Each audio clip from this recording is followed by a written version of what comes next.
តើបងប្អូនអាចចុះបញ្ជីម៉ាកនៅឯណាបានចំពោះសំណួរនេះខ្ញុំជឿថាបងប្អូនច្បាស់ជាមានចម្ងល់ច្រើនចំពោះការចុះបញ្ជីម៉ាកបងប្អូនអាចទៅចុះបាននៅនាយកដ្ឋានកម្មសិទ្ធិបញ្ញា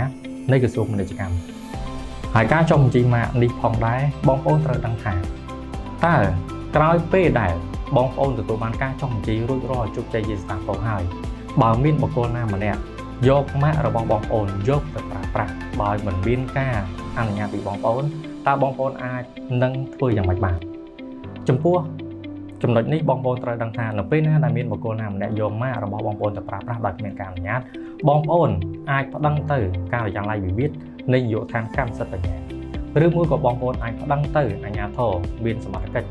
ដូចជាគយកម្មគនត្រូលប៉ូលីសសេដ្ឋកិច្ចនិងតុលាការដើម្បីរៀបរៀងការនាំចូលឬរៀបរៀងទៅលើការប្រើប្រាស់បើសិនជាបងប្អូនមានការសង្ស័យថាមានការរំលោភបំពានម៉ាករបស់បងប្អូនបាទថ្ងៃនេះផងដែរខ្ញុំបានចែកលេខជូនបងប្អូនត្រឹមតែប៉ុណ្នេះសង្ឃឹមថាបងប្អូននឹងអាចយល់បានអំពីការចុះបញ្ជីម៉ាក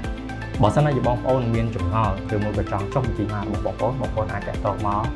ក្រុមហ៊ុនអាចនឹង account មាន service បាទសូមអរគុណ